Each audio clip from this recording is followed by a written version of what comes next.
and welcome to the primetime news on Canada English with me, Regina Fontia-Leke. Our headlines this day: another school goes down in flames in Kumbo, chief town of the Bui division. GTHS Kumbo counts its losses as part of the campus is consumed by fire from unknown persons. GTHS Kumbo is now the 10th school in Kumbo to be visited by fire since the eruption of the Anglophone crisis. Plus, the partial opening of the second bridge over the river Avuri came as a sigh of relief for the commuters in this part of the country. However, in this newscast, we'll tell you why inhabitants think the problem of traffic will never end in this part of the city. And stepping down road accidents in Cameroon, Transport Minister Emmanuel Nganu Adjomesi meets with travel agency actors in Yaoundé this day. Those were the major stories, their developments, and more just right ahead. Hello and welcome to this newscast on Canada English with me, Regina Fontia-Leke. We begin with the story. The Minister of Transport, Emmanuel Nganu Adjomesi, has met with proprietors of some travel agency in Yaoundé. The aim of the meeting is to fine-tune ways of preventing road accidents that has claimed scores of lives in Cameroon in the last month. We have details with Beatrice Ngamo. Transport Minister and promoters of interurban transport agencies face-to-face for frank discussion. The Minister of Transport have summoned travel agencies today because we can't continue accepting that we have several accidents on the highways. You have the accident of the month of August, 117 persons killed, and the recent accident of General Voyage with 17 persons. It was very important that the Minister of Transport summoned the actors of this sector so that they can propose solutions together. Identify this solution. Minister prescribe them instructions that are supposed to be respected because we cannot continue tolerating that we have accidents on our highway. The points of focus: decision by Transport Minister on General Travel Agency, suspension of agency for 3 months, and withdrawal of license of the driver, or precautionary measures according to the Minister. This encounter was more pedagogic. The reality noticed on the field reveals a multitude of mistrust at traveling agencies. Le bilan à mi-parcours de la campagne de dépistage de l'acuité. A midterm balance sheet of a site observation test campaign on professional drivers indicates that on 1,117 drivers tested, 1,046 have sight problems, thus unfit to drive. Donc, ils sont inaptes à la conduite.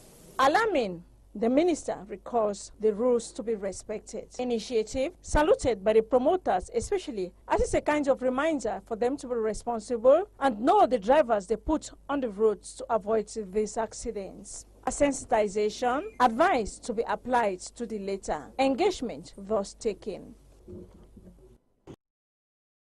Monetary Fund, the IMF, is looking forward disbursing the sum of $120 billion US to the government of Cameroon. The decision was reached today during a meeting that took place at the Ministry of Finance. Once more, Beatrice Ngamo. The prospect of another International Monetary Fund disbursement to Cameroon is on the horizon. You'll be looking forward to a disbursement of about $120 million after conclusion of the review. IMF Cameroon Mission Chief Corinne Delechamps was speaking at the end of the IMF first review mission for the extended credit facility to Cameroon this November 3rd in Yaoundé after a level agreements that will support presentation of Cameroon's file to the executive board of the IMF in mid-December. To Finance Minister Alamin Ousmane May, the fragile economic situation of the sub-region notwithstanding, engagements to adjust the economy are on course. These reforms are geared towards improving on the diversification of our economy, promoting more integration at the sub-regional level, and putting the private sector at the forefront of our development process. Signs to strengthen our monetary policy also in place for a strong development growth. We will continue to implement the requirements that will lead to support from both IMF as well as other partners. This will help our country benefit from further disbursements coming from this institution, and this will help us have this turnaround properly managed as it was decided last year here in Yaoundé during the extraordinary summit. The last October 31 Jamena summit, part of the sub-regional vision to come out of this turbulence. Our ultimate goal is to have a more diversified sub-region which is implementing a very strong monetary policy. All this information contained in the agreement Corinne Delechamps, Deputy Division Chief of the International Monetary Fund, is taken back to the Washington, D.C. office. Efforts to help Cameroon leave this turbulence period with less consequences and also clear out conditions to face future challenges. Now, on a field visit in July 2017, the Minister of Transport, Emmanuel Ngano Jomesi, had given a 31st October deadline for the complete opening of the second bridge over the river Vuri. Well, 72 hours after the deadline, we noticed that the bridge has not yet been completely opened, and commuters say crossing through the bridge is still a nightmare as traffic continues in that part of the city. We have details in the following report. It is 9:30 a.m. this Friday morning. We are at Rongpondaido, Douala. Circulation is slow. Many were hoping after the partial opening of the second bridge over the river Vuri, circulation will be fluid. But this has, however, not been the case. They're making changes and there is progress, but it's slow. Hopefully, the outflow from the bridge will help. Where there are a lot of people living on both sides, and it will take some time. Heavy-duty trucks, private cars and taxis all struggling to make their way out. Motorbike riders, as usual, meander through the narrow path, including the tracks reserved for pedestrians. On a field visit in July 2017, Transport Minister Emmanuel Ngano Jomesi had given a 31st October deadline for the complete opening of the second bridge over Vuri. However, 72 hours later, the problem of traffic persists as construction works are still underway.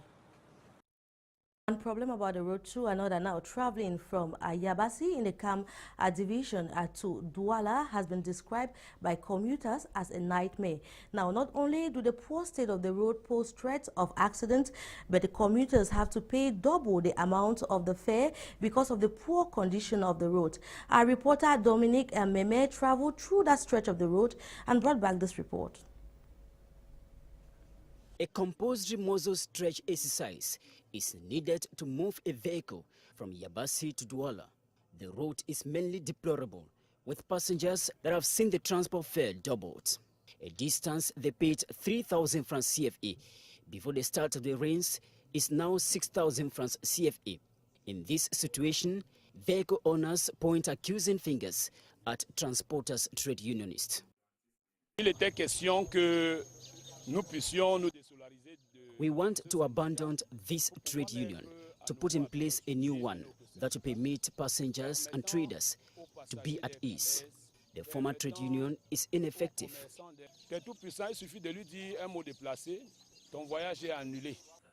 In a crisis meeting by the divisional officer for Yabasi, the two opposing sides, that is trade unionists and the transporters, attempt solutions. Avant la mauvaise période, à savoir la période des pluies, le prix était de 3 000. Before the rains, the transport fare was 3,000 francs. But with the coming of the rains and the bad roads, the fare increased to 6,000 francs CFA. Il était donc de bon ton que le prix qui était jusqu'à aujourd'hui encore de 5 000 francs revienne à ce que nous avons connu. As the conflict of transport fare persists, passengers plying the Yabasi-Douala route continue to pay the heavy price. Now, the Douala reunification monument, formerly in the Sodiko Bonaberi location, has now been moved to a new locality called Place Ngoso Dinbinasama in Douala. The monument was planted in its new location under the watchful eyes of authorities of the Vuri division. Once more, Dominic Meme.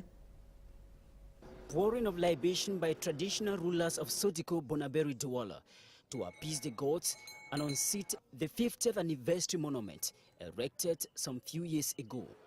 From Sodiko, the monument and all what it incarnates takes another seat at Place Ngoso Din Bonasama.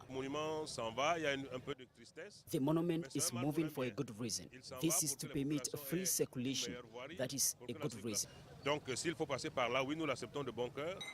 The administrative officials of Wuri Division to the administrative officials of Wuri Division, the free circulation of people along the route after the removal of the monument will be laudable. We solicited ancestral benedictions from traditional leaders. Its removal is normal for technical reasons for the interest. Frequently cited as one of the items hampering the completion of the works at the west entrance to the city of Douala, the displacement of the monument is expected to accelerate work and ease traffic. Take you to Kumbo, chief town of the Bui division in the northwest region, where ghost fire drama continues to unfold in that part of the country. On the list now is the Government Technical High School that was last night consumed by blistering fire around 10 p.m. This brings the count to 10 schools that have been visited by fire in the Bui division alone. Christel Katala tells us more. Another fire incident has ravaged the Government Technical High School, Meluf, in Kumbo, in the Bui division. The fire occurred last night at about 10 p.m. and consumed a photocopy machine and few other items in the principal's office. According to one of the security guards, unidentified men stormed the school premises, fired gunshots before carrying out the unlawful act. The security guards who were out of the gate immediately alerted their colleagues inside, who raised an alarm. The odd struggled to immediately put off the fire and alerted the principal and other school heads. These images were taken without the consent of the school authorities, who banned our reporter from taking any footage. This is a 10th school that is being razed by unknown arsonists as part of what some called the Anglophone struggle. We stay in Kumbo, but this time around we'll take you to the Shisong neighborhood, where the people in that part of the town of Kumbo have been without power since yesterday following the collapse of a high-tension pole. The fallen pole that sparked fire caused panic amongst the population, as Christel Katala tells us. Inhabitants of Kumbo in the Bui division have been deprived from electricity since last night following a high-tension electric pole that fell in front of the Shisong hospital. The cable that sparked fire created panic and fear amongst the people. During the early hours of this morning, people were shouting. So we thought there was something going wrong, and people from their houses, I was one of the people who ran to the scene. So I saw the pole, as you can see, the line. Nobody knows how it fell down. No one can explain what exactly happened. What we know is that we saw this pole lying down like this. And then there was fire on the high tension cable. As you can see that way around the cardiac center, you can see the cables lying there. According to this trader, the falling in electricity pole has interrupted his business activity. They say they have laid several complaints to the electricity company to no avail. They are still calling on the electricity company to resolve the issue. And on to our environmental page, a local non-governmental organization known as the Environment and Rural Development Foundation, ERUDEF, is working towards improving the quality of soils of farmers through a technology known as Agroforestry, where trees are intercrop alongside crops. In a two-day open-day workshop that took place in Bakassa and Mecca, all in the west region of the country, ERUDEF sensitized farmers on the importance of agroforestry, especially in increasing their yields. We have details in the following report. The integration of certain fast-growing tree species alongside crops, a technology known as agroforestry today, is helping farmers to boost agricultural production. During a two-day agroforestry open day organized in the localities of Bakassa and Mecca in the West region, farmers were sensitized on how agroforestry can effectively guarantee food security. Organized by the Environment and Rural Development Foundation, ERODEF, in partnership with U.S. Trees for the Future, participants were during this workshop schooled on different agroforestry techniques and their importance. Demonstration on the planting of agroforestry trees alongside crops and farmlands were equally done on some selected farms. Farmers who have implemented the agroforestry system of farming shared their experiences. When we started the training on agroforestry, we all thought it was a joke. But after so many years and training, we now understand that growing bio is good for our health. Agroforestry practice permits us to eat natural food free from chemical fertilizer. Beginning of second translation, I feel really blessed to have joined this agroforestry program. It helps me to increase my yield. I encourage others to adopt agroforestry and avoid the excessive use of chemical fertilizer.